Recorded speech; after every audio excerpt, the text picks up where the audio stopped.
जय हिंद फ्रेंड्स। तो हम पढ़े थे देव सिंह नरवाई की शिक्षा विज्ञान की बुक, और देव सिंह नरवाई की शिक्षा विज्ञान की इस बुक में अभी हम जो कुछ भी रीड कर रहे थे ना उसको फटाफट से अपन थोड़ा सा रिजल्ट कर रहे थे। वैसे तो बहुत हल्की सी जानकारी थी। पेज नंबर 199, कुछ 198, 199, 200, ये 3 पेज हमने पढ़ी। देखो 198 में तो कुछ खास जानकारी थी नहीं, 199 में थोड़ा बहुत था ऐसे के बारे में और इससे जुड़े कुछ टर्म और थे, है ना। और 200 में भी थोड़ी बहुत जानकारी थी, है ना। कुछ रेटिंग्स के वार्षिक अभिलेख वगैरह और कुछ दो और बातें आ जाती है, जैसे कि 3 कॉन्सेप्ट है, मतलब 3 कॉन्सेप्ट है, और इन 3 कॉन्सेप्ट के अलावा कुछ शब्दावली, कुछ महत्वपूर्ण फैक्ट और कुछ इस तरीके से गिवन था पेज नंबर 200 में। तो फटाफट से देख लेते हैं कि इन तीनों पेजेस में क्या हमने पढ़ा। तो इन तीनों पेजेस में बेसिकली हमने क्या क्या जानकारी ली इन तीनों पेजेस में। देखो 198 तो बेसिक इन्फॉर्मेशन के साथ ही फिनिश हो जाता है, कुछ खास बातें थी नहीं, कॉन्सेप्चुअल चीजें थी जो हमने पढ़ के समझ ली।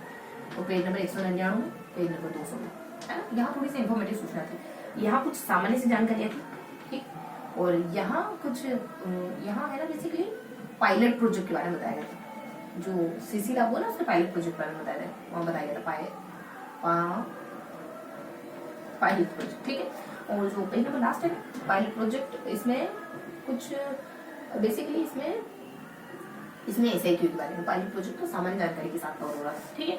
यहाँ SIQ state initiative for quality education, यहाँ पर बेसिकली ना कुछ महत्वपूर्ण कॉन्सेप्ट बताए गए थे, कुछ कॉन्सेप्ट है। देखो यहाँ पे कुछ बेसिक इन्फॉर्मेशन कुछ खास थी नहीं। पायलट प्रोजेक्ट लागू हुआ था पहला चरण, दूसरा चरण, तीसरा चरण, इन तीनों चरणों के बारे में। ये कुछ जयपुर है, अलवर है, यहाँ लागू हुआ था 60 विद्यालय में, है ना, 2010 में। वही जो सेकंड चरण है, थर्ड चरण है, सेकंड चरण कुछ 176 स्कूल और 3056 या 59 करके 176 ब्लॉक के 3059 स्कूलों में लागू था। बिल्कुल जरूरी नहीं आंकड़े, लेकिन थोड़ा सा बता रही। तीसरा वाला ये कुछ 2500 स्कूलों पे लागू हुआ था, है ना। बस इतना ध्यान रखो। ये CCA का पायलट प्रोजेक्ट, और बहुत अच्छे परिणाम निकले थे इसके, है। सब कुछ अच्छे से चल रहा था ना, सब कुछ अच्छे से हुआ था इन पायलट प्रोजेक्ट में, तभी CCA लागू हुआ 2010 में हमारे यहाँ पे, है ना। 2009 में राजस्थान, 2009 में कक्षा 9 में हुआ, 2010 में कक्षा 10 में लागू हो गया, है ना। CCA ध्यान रखेंगे। अब थोड़ा सा ध्यान रखेंगे अपन SIQ के बारे में। देखो SIQ state initiative for quality education, ये प्रोग्राम 2010 से चल रहा है अपने यहाँ पे, 2015 से बेसिकली। ये 3 संस्थाओं ने MOU करके ये प्रोग्राम बनाया। एक तो SIQ की उदयपुर की संस्था, एक रमसा वगैरह और यूनिसेफ वगैरह, इन तीनों ने समझौता करा और SIQ प्रोग्राम को लॉन्च करा 2015 में। अब इसके अलावा इससे जुड़े कुछ फैक्ट और है। इसके अंतर्गत 2-3 तरीके की एक्टिविटी शामिल हुई। एक तो CC, एक ABL, है ना, और एक ऐसे कुछ, ये दोनों कॉन्सेप्ट, एक चाइल्ड सेंटर्ड पेडागोजी, है ना। तो एक CCP, then CCE, then ABL, ये 3 तरीके के कॉन्सेप्ट आए इसके तहत। कौन से? तो CCE, then CCP, then ABL, ये 3 तरीके के कॉन्सेप्ट आए। CCE के बारे में थोड़ा सा बता रखा है 2-4 बिंदुओं में, है ना। और फिर कुछ अलग अलग कॉन्सेप्ट को बताना शुरू कर दिया, है ना। तो SIQ की कुछ बेसिक इन्फॉर्मेशन खत्म हो जाती है इसमें, और फिर कुछ महत्वपूर्ण टर्म बताना शुरू कर दिए। तो बेसिक इन्फॉर्मेशन यही है कि ये कैसे बना, इसके तहत कौन सी एक्टिविटी लागू हुई, है ना। और थोड़ा और कि ये CC जो है वो 2010 में 60 स्कूलों में लागू हुआ था। 2014 का समय था जब ये 2200 स्कूलों में लागू हुआ था। और 2018 में बेसिकली ऐसे जो 4 ऐसे होते थे ना, उसके स्थान पर ऐसे मतलब 3 ही ऐसे होने लगे। और ऐसे नंबर 3 तो 5वीं कक्षा में होता ही नहीं था, उसके स्थान पर कुछ प्राथमिक आकलन करके एक टेस्ट होता था। तो ये बेसिक इन्फॉर्मेशन। इसके अलावा कुछ अदर इन्फॉर्मेशन ध्यान रखोगे, जैसे ABL, बस 10 मिनट पढ़ेंगे ना, 10 मिनट रिवाइज करेंगे। ABL क्या होता है, BLE क्या होता है ना। उसके बाद प्रस्थापना करके एक कॉन्सेप्ट ये क्या होता है। अनुभव डायरी क्या होती है ना। अध्यापक डायरी क्या होती है, है ना। इसके अलावा पोर्टफोलियो क्या होता है, पोर्टफोलियो, ठीक है। कुछ बेसिक इन्फॉर्मेशन। तो ये बेसिक ABL क्या होता है, एबिलिटी बेस्ड लर्निंग।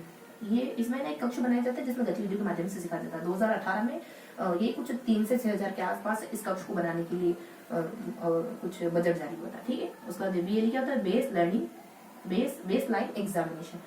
इसमें बेसिकली जो नए स्कूल से बच्चे जो एडमिट होते हैं ना, उनके लिए किया जाता है। और इसके अलावा कुछ ये इसका डाटा सारा पोर्टफोलियो में मेंटेन करा जाता है ना। और इसको पेपर पेंसिल टेस्ट भी कहते हैं।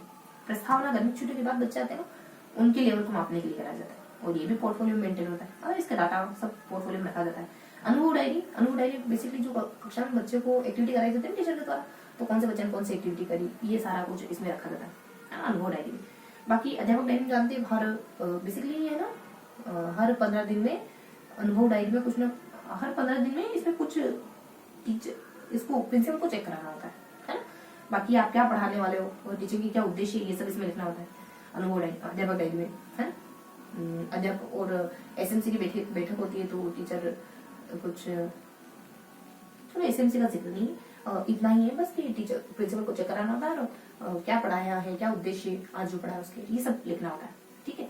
बाकी पोर्टफोलियो क्या होता है तो पोर्टफोलियो एक डाटा होता है जिसमें शैक्षिक शैक्षिक दोनों तरह की एक्टिविटी बच्चे की मेंटेन करी जाती है और ये हर साल भी बनाया जा सकता है और पहले से 5 तक एक साल भी बनाया जा सकता है। और यहाँ है कि जब भी एसएमसी की मीटिंग होती है ना तो टीचर माता पिता के हस्ताक्षर कराए जाते थे। ठीक है। तो बेसिक इन्फॉर्मेशन हो। इसके अलावा कॉन्सेप्चुअल चीजों में क्या क्या था देखो 3 बातें थी। एक तो अपना वार्षिक अभिलेख करके था एनुअल अभिलेख वार्षिक अभिलेख करके डाटा है मतलब कोई डायरी वगैरह होती होगी। एक तो ये अपने वार्षिक अभिलेख बताऊंगी इसके साथ कुछ 2 और कॉन्सेप्ट हमें पढ़े थे कि एक हमारा ग्रेडिंग सिस्टम क्या होता है एक हमारा ग्रेडिंग क्या होता है बीच में एक हल्का सा कॉन्सेप्ट होता बढ़िया सा कुछ कॉन्सेप्ट था जिसमें ध्यान आता है मैं आपको बताती हूँ ना।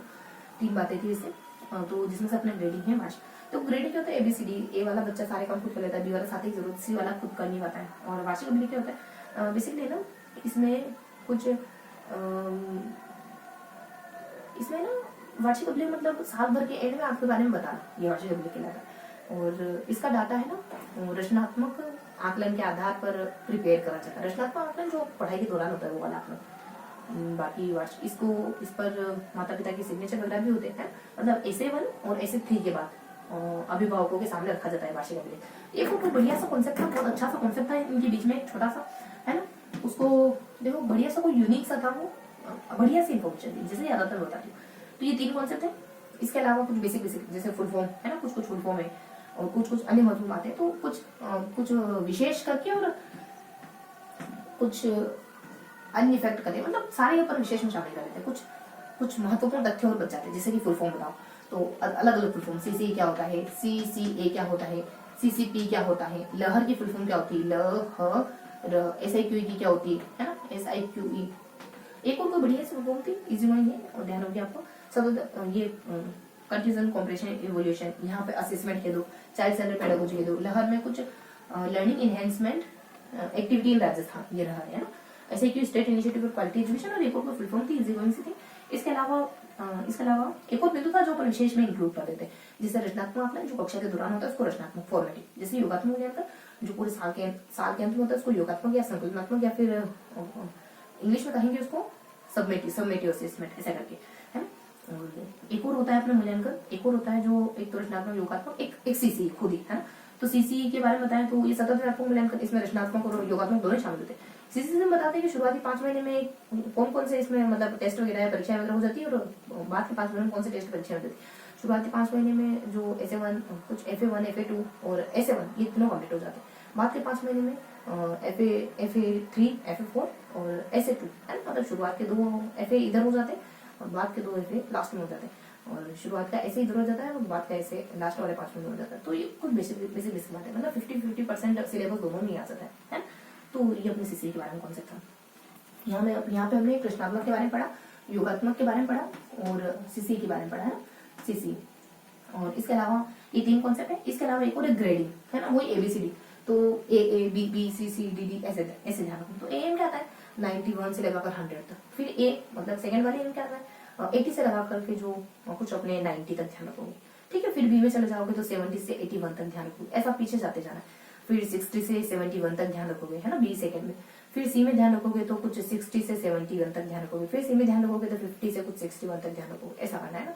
और फिर D में ध्यान रखोगे तो 50 से 61 तक ध्यान रखोगे है ना। फिर D में ध्यान रखोगे तो फिर 50 से 61 तक 61 हो गया 40 से 61 तक। फिर D दोनों हो गया। आप E में D के बाद E ध्यान रखोगे तो E में देखो ध्यान रखोगे कि 33 से 41 तक है ना। फिर पीछे जाते जाओगे तो फिर एक और E में ध्यान रखोगे तो कुछ 33 से जो 20 से 33 तक कर लोगे। ठीक है और फिर पीछे जाओगे और तो ई से क्या, ई सेकेंड भी हो गया। इसके अलावा और पीछे जाओगे ना तो आप कर सकते हो कि 20 से भी नीचे नीचे, है ना। बेसिकली बच्चा तो फेल ही माना जाएगा। कुछ कुछ ऐसे ग्रेड के बारे में बता रखा, पता चल जाए, पता पड़ गया ना आपको, 20 कम, कुछ 10 कम करते जाना, ठीक है। तो ये था हमारा आज का सेशन जिसमें हमने कुछ बहुत ही मायने सी बातों को डिस्कस करा है, ठीक है। तो यही फिनिश करते हैं आज का सेशन।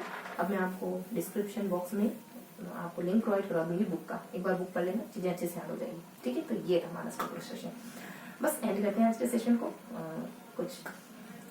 बस इन्हीं शब्दों के साथ ऐड करूंगी कि हंसते मुस्कुराते रहे, दिल लगाकर पढ़ाई करते हैं। फिर मिलेंगे इसी की अगले सेशन में, तब तक के लिए जय हिंद।